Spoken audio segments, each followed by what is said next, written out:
अब की बार बोलो भारत माता की जय, बोलो भारत माता की जय।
भारतीय जनता पार्टी के भारतीय जनता पार्टी के मोदी सरकार के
ಪಾರ್ಟಿಗೆ ಜಯವಾಗಲಿ ಮೋದಿಜಿಯವರಿಗೆ ಜಯವಾಗಲಿ ಮೋದಿಜಿಯವರಿಗೆ ಜಯವಾಗಲಿ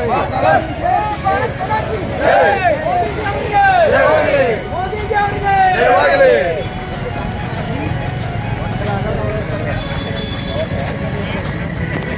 ಜೈ ಶ್ರೀರಾಮ್ ಜೈ ಶ್ರೀರಾಮ್ ಜೈ ಶ್ರೀರಾಮ್ ಜೈ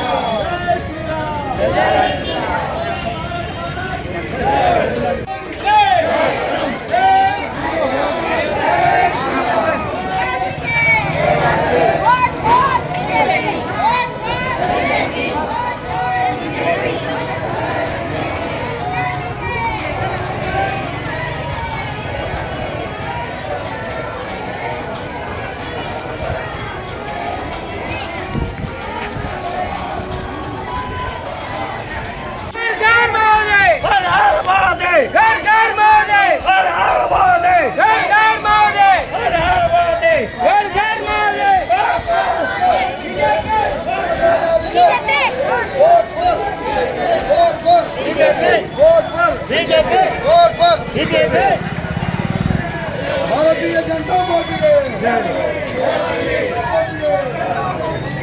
ಜಯವಾಗಲಿ ಜನತಾ ಪಾರ್ಟಿಗೆ ಜಯವಾಗಲಿ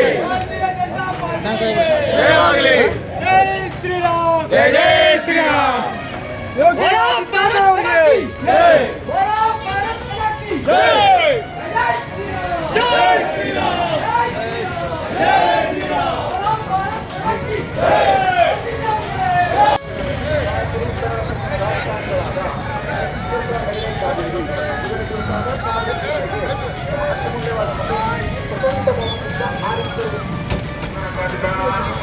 ಸಮಸ್ತ ಜನತೆಗೆ ನನ್ನ ಕೋಟಿ ಕೋಟಿ ನಮಸ್ಕಾರಗಳು.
ಲೋಕಸಭಾ ಚುನಾವಣಾ ಪ್ರಚಾರ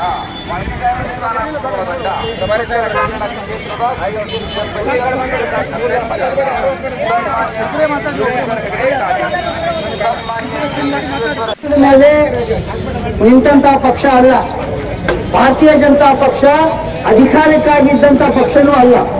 ಭಾರತೀಯ ಜನತಾ ಪಕ್ಷ ದೇಶ ಮೊದಲು ದೇಶಕ್ಕಾಗಿ, ರಾಷ್ಟ್ರೀಯತೆಗಾಗಿ, ಸನಾತನ ಹಿಂದೂ ಧರ್ಮದ ರಕ್ಷಣೆಗಾಗಿ ಇರುವಂಥ ಪಕ್ಷ. ಹೀಗಾಗಿ ನಾವೆಲ್ಲರೂ ಸೇರಿ ಈ ಚುನಾವಣೆ ಮಾಡಬೇಕಾಗಿದ್ದರಿಂದ ಇವತ್ತಿನ ಈ ಚುನಾವಣೆಯ ಕೆಂದ್ರ ಲೋಕಸಭಾ ಕ್ಷೇತ್ರದ ಸನ್ಮಾನ್ಯ ಶ್ರೀ ವಿಶ್ವೇಶ್ವರ ಕಾಗೇರಿ ಅವರು ಚುನಾವಣೆಗೆ ಸ್ಪರ್ಧಿಸಿದಂಥ ಕೆಂದ್ರ ಲೋಕಸಭಾ ಕ್ಷೇತ್ರದ 7ನೇ ತಾರೀಕಿನ ನಡೆಯುವ ಚುನಾವಣೆಯ ಪ್ರಚಾರದ ಕೊನೆಯ ದಿನ ಇದು. ದಾಂಡೇಲಿಯಲ್ಲಿ ಇವತ್ತಿನ ದಿನ ಈ ನಡೆದಂಥ ಸಭೆಯ ವೇದಿಕೆಯ ಅಧ್ಯಕ್ಷರಾದ ಗೌರವಾನ್ವಿತ ಬುದ್ಧಿವಂತ್ ಪಾಟೀಲ್ ರೇ, ಮಾಜಿ ಅಧ್ಯಕ್ಷರುಗಳಾದ ಬಸವರಾಜ್ ಕಲ್ಶೆಟ್ಟಿ ಅವರೇ, ಕ್ಷೀರಸಾಗರ್ ಅವರೇ, ಪಕ್ಷದ ಪ್ರಧಾನ ಕಾರ್ಯದರ್ಶಿಗಳಾದ ಮಿಥುನ್ ನಾಯ್ಕರೇ, ಗಿರೀಶ್ ಕೋಟೂರ್ ಅವರೇ, JDSನ ನಾಯಕರಾದ ವಾಮನ್ ನಿರಾಶಿ ಅವರೇ ಮತ್ತು ನಮ್ಮ ಪ್ರಶಾಂತ್ ಬಸೂಟಕರ್ ಅವರೇ, ಹಿರಿಯ ಸಾಲಿಮಠ್ ಅವರೇ, ವೇದಿಕೆ ಮೇಲಿದ್ದಂತೆ ಎಲ್ಲ ಗೌರವಾನ್ವಿತರೆ, ನಮ್ಮ ಪಕ್ಷದ ಈ ಭಾಗದ ಪ್ರಭಾರಿಗಳು, ಮಿತ್ರರು ಆದ ಸನ್ಮಾನ್ಯ ಶ್ರೀ ವಾಳಕೆ ಅವರೇ, ಇಲ್ಲಿ ಸೇರಿರ್ತಕ್ಕಂಥ ಸನ್ಮಾನ್ಯ ಶ್ರೀ ಬಿಜೆಪಿ ಪಕ್ಷದ ಹಿರಿಯ ಕಾರ್ಯಕರ್ತರೇ ಮತ್ತು ಮತದಾರ ಬಂಧುಗಳು. ನಾವು ಕಡಿಮೆ ಜನ ಇದ್ದೇವೆ ಇಲ್ಲಿ, ಆದರೆ ನಾವು ಕೊಟ್ಟಂತ ಘೋಷಣೆ ಎಲ್ಲಿ ಮುಟ್ಟಬೇಕು ಹೇಳ್ರಿ? ಡೆಲ್ಲಿಗೆ ಮೋದಿಯವರಿಗೆ ಮುಟ್ಬೇಕು. ಘೋಷಣೆ ಆಗ್ತಿರಲ್ಲ, ಆಗ್ಲಿ. ಭಾರತ್ ಮಾತಾ ಕಿ ನನಗೆ ಕೈ ಹಬ್ಸೋಲ್ರಿ, ದೇವರಿಗೆ ನೀವು ಕೈ ಹಬ್ಸಿದ್ರೆ ಹೆಂಗ? ಮತ್ತೆ ಭಾರತ್ ಮಾತಾ ಅಂದ್ರೆ ದೇವ್ರು. ಭಾರತ್ ಮಾತಾ ಕಿ, ಭಾರತ್ ಮಾತಾ ಕಿ ಜೈ ಶ್ರೀರಾಮ್, ಜೈ ಶ್ರೀರಾಮ್, ಜೈ ಭವಾನಿ, जय शिवाजी, जगत ज्योति बसवेश्वर महाराज की, उड़वी चंद बसवेश्वर महाराज की, रानी कित्तूर चन्नम्मा की, बाबा साहब अम्बेडकर ಅವರಿಗೆ, ಭಾರತ್ ಮಾತಾ ಕಿ, ಭಾರತೀಯ ಜನತಾ ಪಕ್ಷಕ್ಕೆ, ಸನ್ಮಾನ್ಯ ಶ್ರೀ ನರೇಂದ್ರ ಮೋದಿ ಅವರಿಗೆ, ಸನ್ಮಾನ್ಯ ಶ್ರೀ ವಿಶೇಷ ಹೆಗಡೆ ಕಾಗೇರಿ ಅವರಿಗೆ, ಸನ್ಮಾನ್ಯ ಶ್ರೀ BS ಯಡಿಯೂರಪ್ಪನವರಿಗೆ, ಸನ್ಮಾನ್ಯ ಶ್ರೀ ಅನಂತ್ ಕುಮಾರ್ ಹೆಗಡೆ ಅವರಿಗೆ, ಭಾರತೀಯ ಜನತಾ ಪಕ್ಷಕ್ಕೆ, ಸುನೀಲ್ ಹೆಗಡೆ ಅವರಿಗೆ, ಸುನೀಲ್ ಹೆಗಡೆ ಅವರಿಗೆ ಬರ್ಲಿ ಮತ್ತೊಂದೆರಡು ಸಲ ಘೋಷಣೆ.